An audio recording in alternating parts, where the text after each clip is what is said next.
Show it to you. I should have carried it right to the podium. And it is available for sale outside, and Mrs. Esfandiari will sign it for you. The book is called My Prison, My Life. My Prison, My Home. Oh. Well, I was close. And in it, of course, she discusses her 2007 incarceration in an infamous Iranian prison. Her confinement and interrogation were a harrowing forerunner to the current round of prison abuse and the treatment of political dissidents in Iran today. There are a lot of other fascinating issues that can be raised in the question and answer period, including relations between the U.S. and Iran, the fallout from the flawed presidential election, movement towards the development of nuclear weapons, and the impact of economic sanctions, and above all, just how much longer the regime in Iran can survive. After all, it's been in power for 30 years. Haleh Esfandiari is director of the Middle East program at the Wilson Center. Previously, she was Deputy Secretary General of the Women's Organization of Iran, a journalist, a fellow at the Wilson Center, and previously an educator at Princeton. She was awarded the prestigious MacArthur Foundation grant. A lot of us are envious of that. And she earned her PhD from the University of Vienna. Please welcome our distinguished speaker to the podium.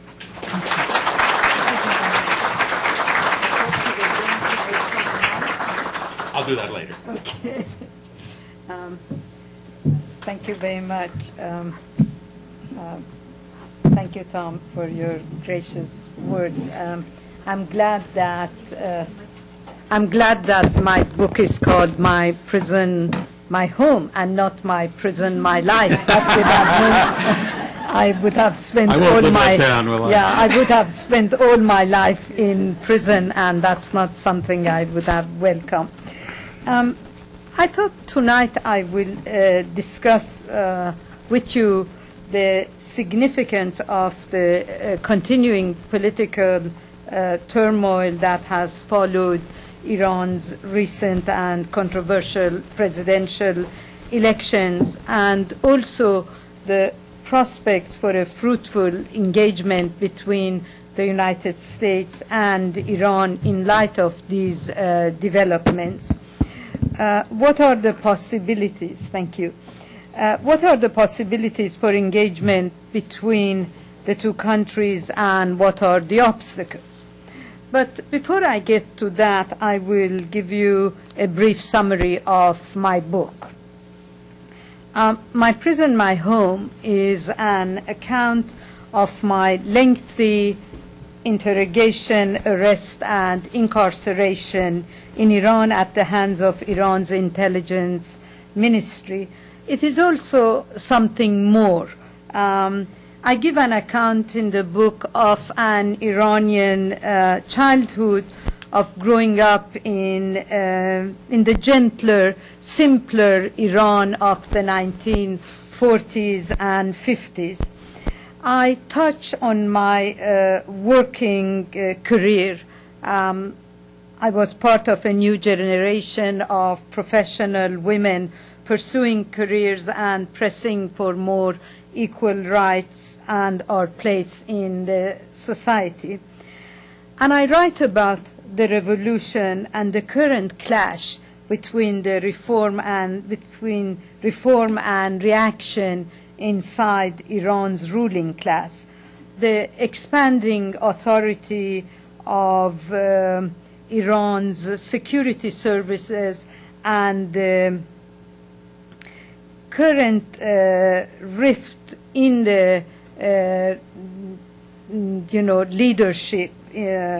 I do discuss these problems, and I also discuss the relationship in my book. I discuss the relationship between Iran and the United States, because these form the background and provide part of the explanation as to why I, on a simple visit to see my 93-year-old mother in Tehran, ended up in solitary confinement, accusing of trying to foment a velvet revolution. And I think my experience shed light on these two broader issues. I had gone to Tehran in December 2006 to spend Christmas with my mother. My trip to Iran was routine. I'd been going to Iran at least twice a year for over 16 years. Nothing had taken place on these previous visits. So, however, on December 30, 2006, on my way to the airport to catch a flight back to the United States, my car was stopped by 4 knife-wielding men, and I was robbed of my belongings, including my Iranian and American passports. Yet, what at first appeared to me and my family as a simple robbery turned out to be the beginning of a nightmare. The robbery, as I soon realized, was the work of Iran's intelligence ministry. They had arranged the highway incident to prevent me from leaving the country. To this day, I can't understand why they didn't stop me at the airport and said, you can't leave the country. They have done that to a great number of their citizens. Within 2 days, they launched an interrogation that was to stretch out over many days and then many weeks and then many months. I spent 8 months with the intelligence ministry's interrogators, jailers, and magistrates, of course, as my unwelcome companions. In my book, I describe these lengthy interrogations, my prison conditions, the threats and intimidation to which my interrogators subjected me, my perennial fear of trial and a long prison term on trumped-up charges, and the strategies I devised to avoid sinking into despair, to cope with my interrogators, and to handle how to handle the interrogation. We can go over that in the Q&A part of our discussion. I also describe in my book how through these interrogations I came to know the mindset of the Iran intelligence ministry and of the like-minded hardliners in Iran's leadership. Iran's intelligence ministry, I learned, is obsessed with the idea that the United States is planning a regime change in Iran. The security agencies believe, as my interrogators repeatedly told me, that the United States, bogged down in Iraq and Afghanistan, cannot attack Iran militarily or even contemplate a surgical airstrike to bring against Iran. So the U.S. rather is engaged in a long-term project to bring about regime change in Iran through the agency of what they called a velvet revolution or soft revolution, similar to those that took place in Georgia, the Ukraine, and other parts of the former Soviet Empire. To achieve this goal, the U.S. is utilizing American Research Center, think tanks such as my own Woodrow Wilson Center, and even America's great universities. You know, in their view, centers like the Kennedy School at Harvard, the Hoover Institute at Stanford, are facades for advancing the aims of the American government.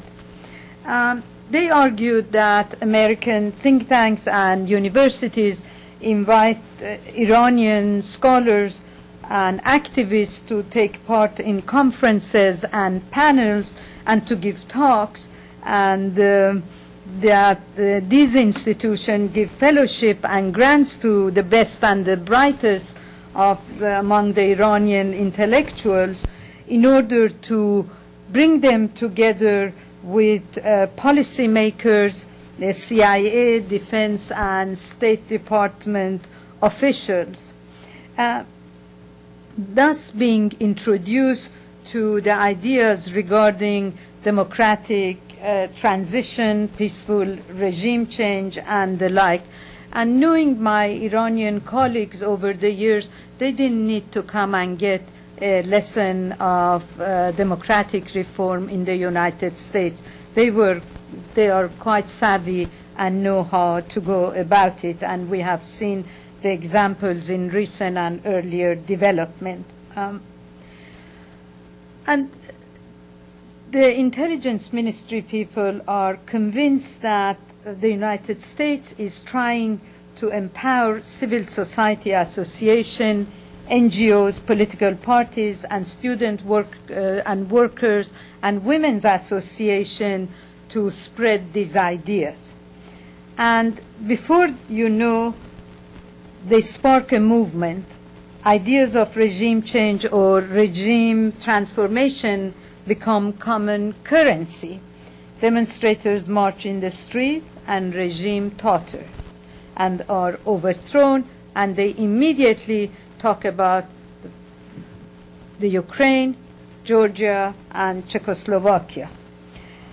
Such was the mindset I encountered during my lengthy interrogation, sometimes 8 hours, sometimes 9 hours a day, sometimes longer.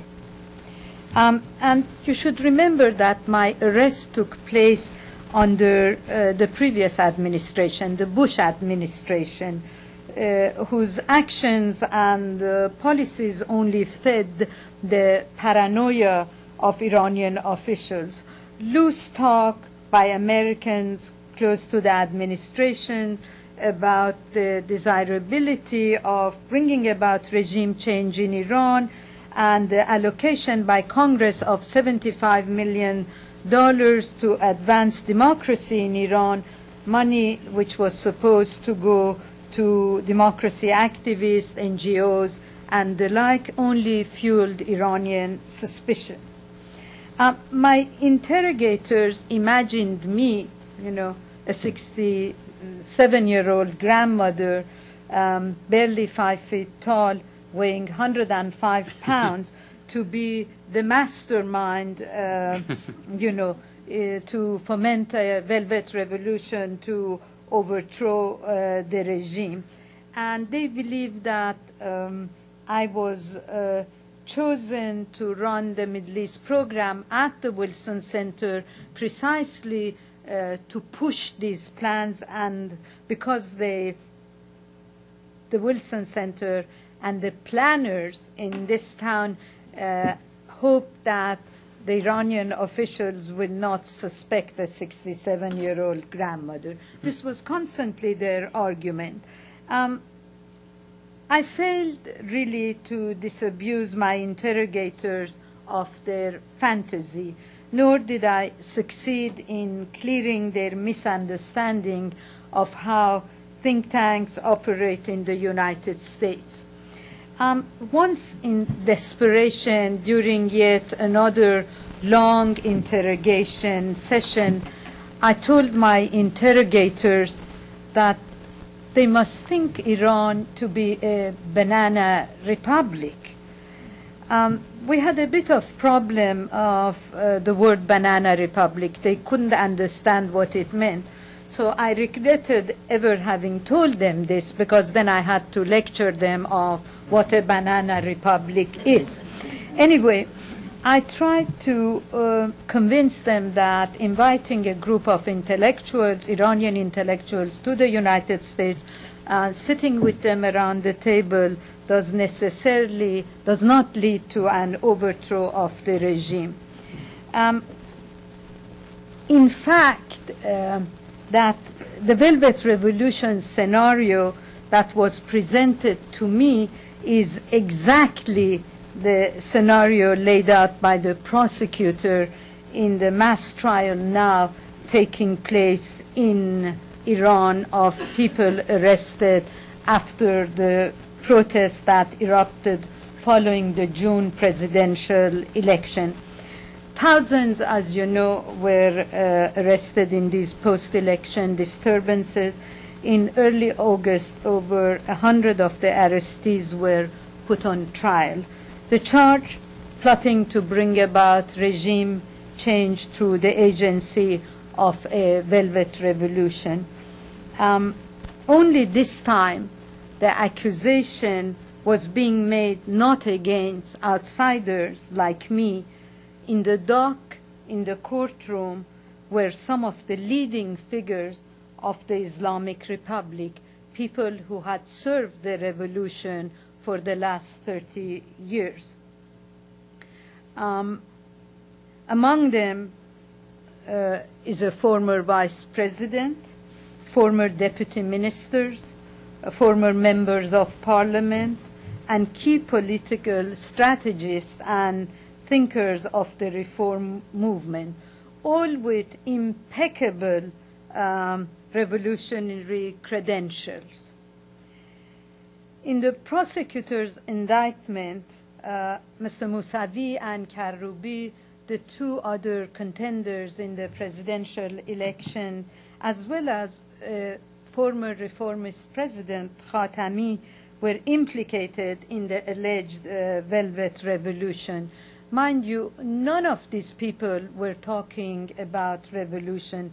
During the campaign, Mr. Mousavi only talked about opening the social sphere a little bit more and bringing about change in the economic policy of Mr. Ahmadinejad and nominating women, appointing women to his cabinet. Hardliners outside the courtroom, including the commander of the Revolutionary Guards, called for the prosecution of Mousavi and Karoubi and even former President Khatami. How is one to explain this astonishing turn of events? I believe that as voting day neared for the June election, the government and the hardliners in the regime and the intelligence ministry panicked. Already in the closing days of the election campaign, evidence was mounting of growing support for the reformist candidate Mir Hossein Mousavi, who was a former prime minister. He was an insider.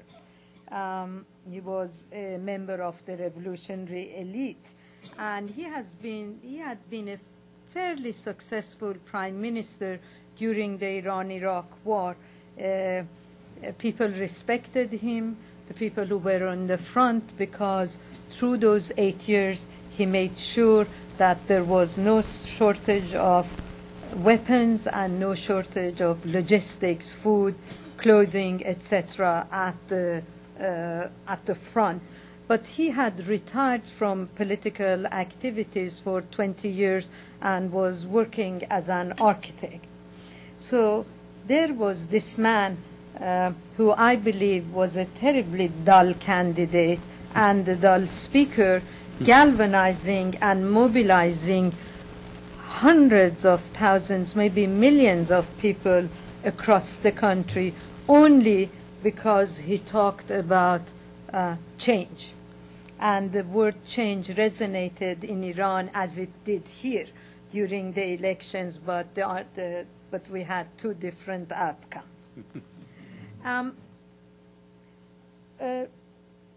Mousavi galvanized the people and the Green Movement started. I believe he was an accidental candidate and the movement was also accidental.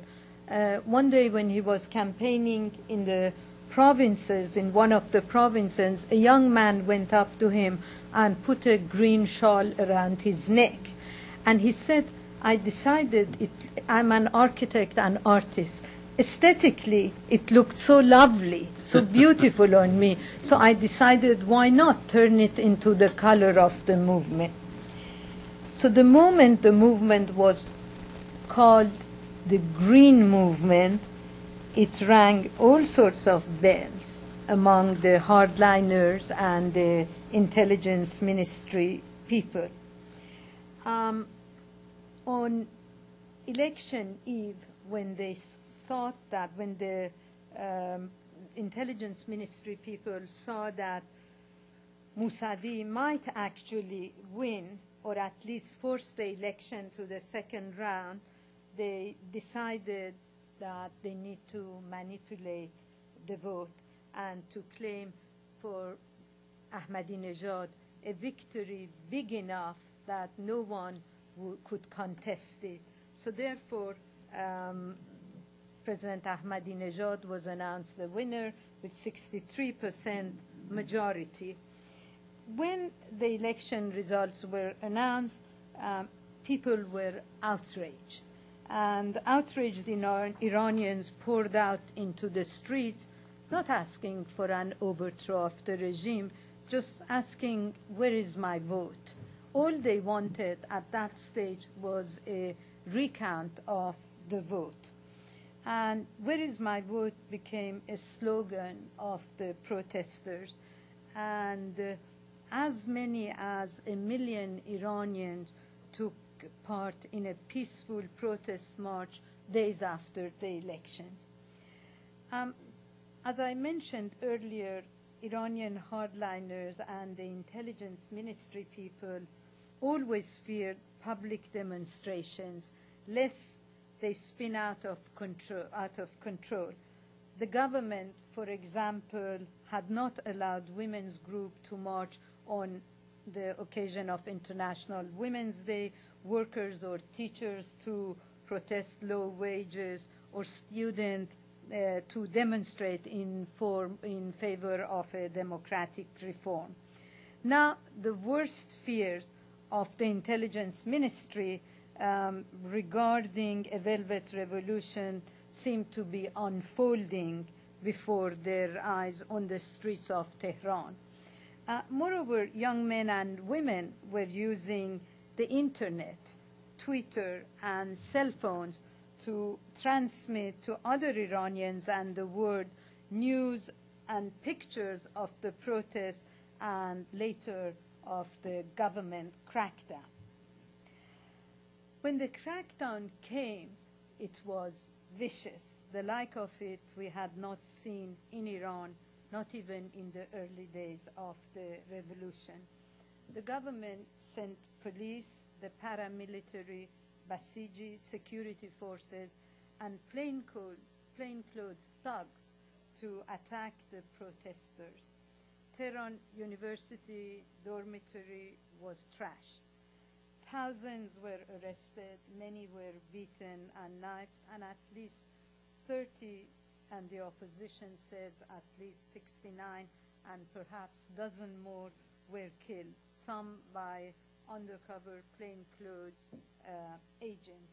We all saw the video of a young woman, Neda Agha Sultan, who was standing by a car, was shot in cold blood, and somebody happened to be there, videoed this, and transmitted this whole horrendous video to the world. And so Neda Agha Sultan became the face of the protest movement in Iran.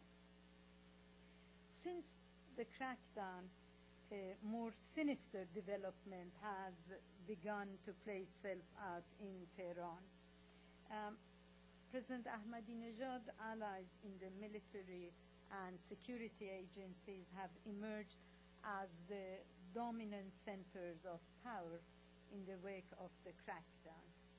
Today, revolutionary guards and military commanders comment freely on political affairs, even though under the current Iranian constitution, the military is barred from interfering in political affairs. Even though but senior military officers have issued threats and called for the severe punishment of the leaders of the post-election demonstrations, and constantly comment on the trials that are going on in Iran.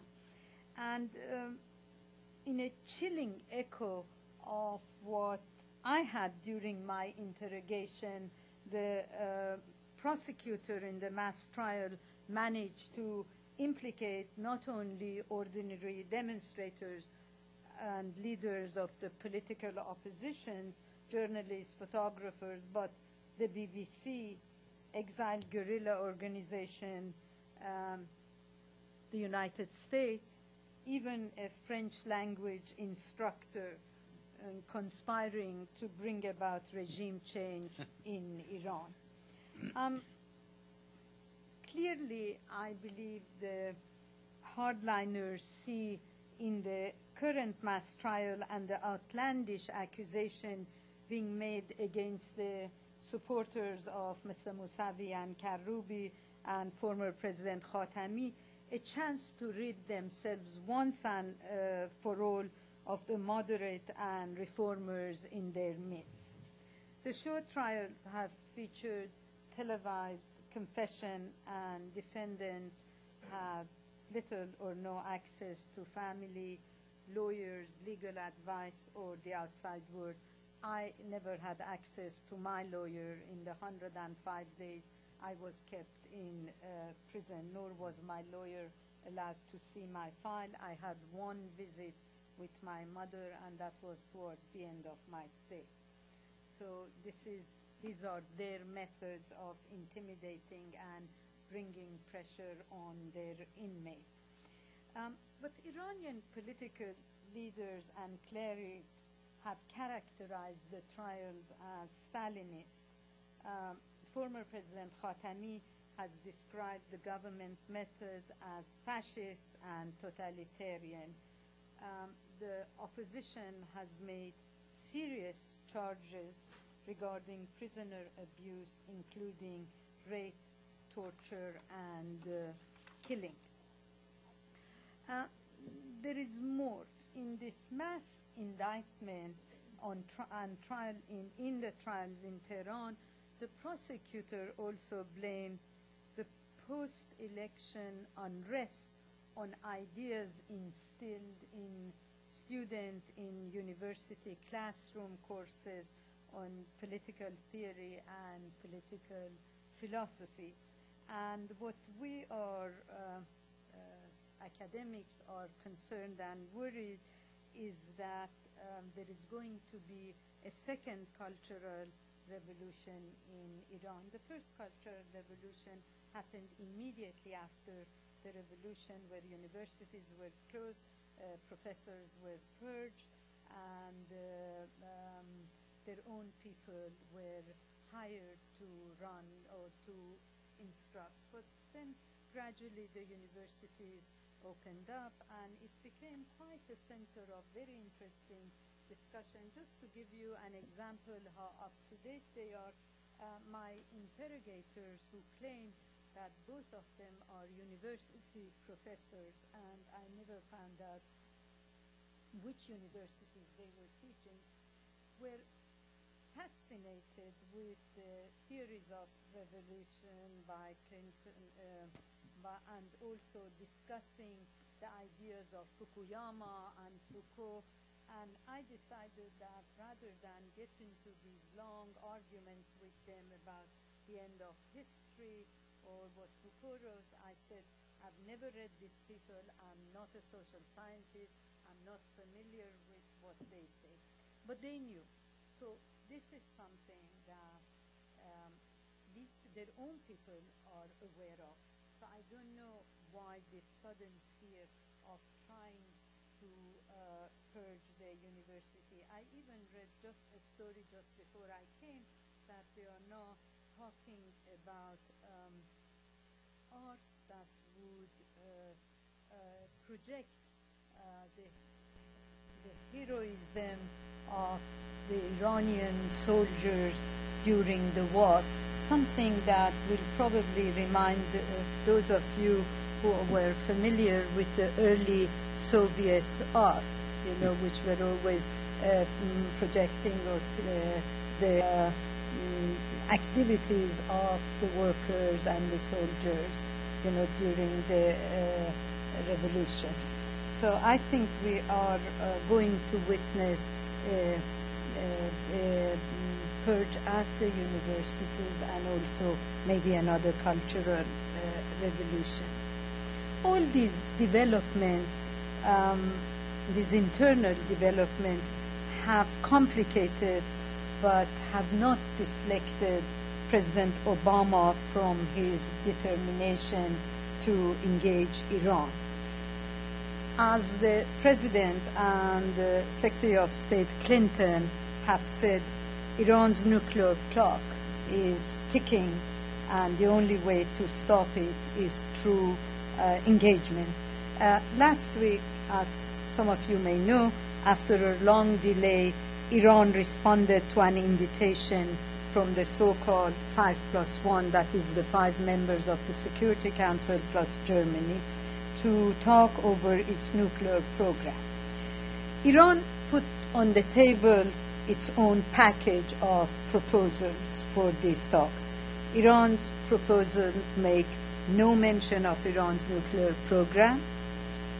In fact, Iran's president has declared that the file on Iran's nuclear program is closed. Other officials have made clear that Iran will not give up its domestic fuel enrichment program, which is what the US and the Europeans have been demanding for the past several years. Iran rather has expressed its readiness for talks on such major international issues as poverty, nuclear disarmament, drug trafficking, reform of the United Nations, a new international political order, steps to deal with the world economic crisis, anything but the nuclear issue. But the US and other members of the Security Council have accepted this proposal as the basis to at least begin talks. And the United States will, for the first time, be part of a multilateral team for direct engagement with Iran. In the past, there have been occasions when Iranian and American diplomats have talked, but this has been always over Afghanistan and not over the nuclear issue. Last year, in the last days of the Bush administration, Undersecretary Bill Burns was sent to Geneva. He sat on the meeting of the 5+1 with the Iranians, but did not take part in the discussion. But this time, the Americans will have a very active participation. Prospects for successful talks appear to me slim, and I hope I'm wrong. Iran, on the one hand, and the US and the Europeans, on the other hand, have different agendas. As I said, the European and the Americans want to persuade the Iranian to halt its fuel enrichment activities in Iran.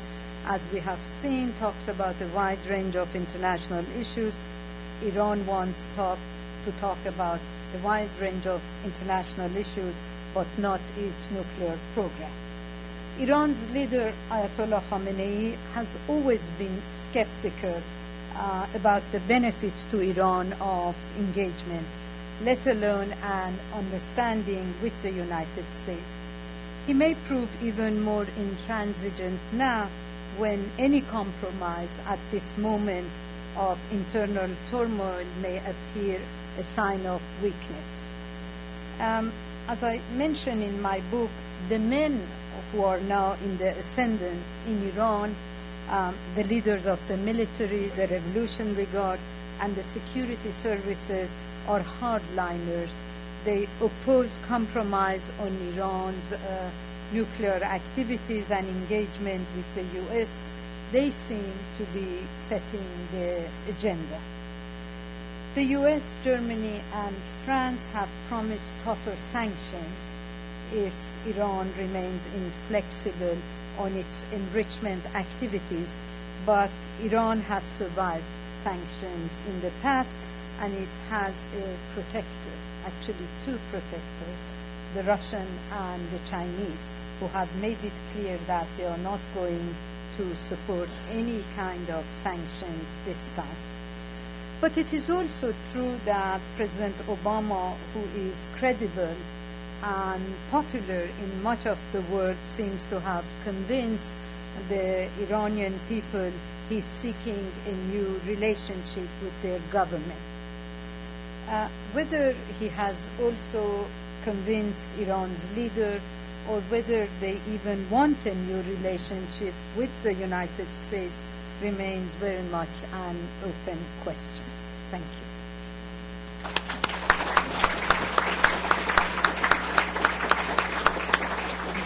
Would you like to handle questions from up there? Yeah, Okay. I'm too short to sit there. Okay. Ladies and gentlemen, we have plenty of time for questions and answers. I would ask you to identify yourself for the benefit of our speaker. Make sure that you don't give speeches. Keep the questions short and to the point. If not, I'll exert my authority as moderator. And speak loud, please. Please. So everybody can hear you, including myself. I wanted to ask you about the three Americans who are currently being detained The hikers? yes. And what kind of an impact do you think their detention is having on the discussions between the Iranian government and the American government and the actions that the Americans are taking currently? And the fact that we haven't heard much about the detainees the way we should be hearing about your case, as much as we may news about it. What are your thoughts about that and the ways it impacts you? Sure. Let me start with the second part of your questions. I think hearing about detainees, I mean, be it American, Iranian-American, Canadian-American, the Canadian-Iranian, the French citizen, it all depends on the decision of the families. You know, the United States government can do so much, and I think in the case of the three hikers and also the other Iranian-American detainees, Kian Tajbakhsh, who was detained with me, freed a month after I was freed, but picked up again 2 months ago. It is the United States, the government, the State Department talks about it, but it is basically the decision of the families how public they want to go. In my case, the decision was made the moment I was arrested that, quote unquote, they will, my family, my husband, my daughter, and then the Wilson Center unleashed a tsunami, the like of it, the Iranian intelligence ministry had not expected nor seen. So I think in the case of the three hikers, I believe the family probably was told, and this is a tactic of the intelligence ministry, and I'm not sure whether the hikers have been in touch with their families or not. But usually when they take you, the first thing they tell you in cases like myself, if you have dual national, is that they allow you to make a call from prison. Tell your family not to go public. This will ruin your chances of being freed soon. So they might have told these hikers. As far as I know, the families have been relatively quiet about it, while the mother of Mr. Tajbakhsh, who is an American citizen who lives in New York, she's an Iranian-American too, has been very vocal, and they have a free Kian site, and they have gone public as much as they could. And if you have seen, the Washington Post had a very strong editorial today regarding the continuous detention of Kian Tajbakhsh, the Iranian-American, and Maziar Bahari, the Iranian-Canadian journalist, and said that if Mr. Ahmadinejad wants to show its sincerity, he should let these people return to their families. But like you, I'm surprised that we don't hear about the hikers, but it must be a decision by their families. Sir, in the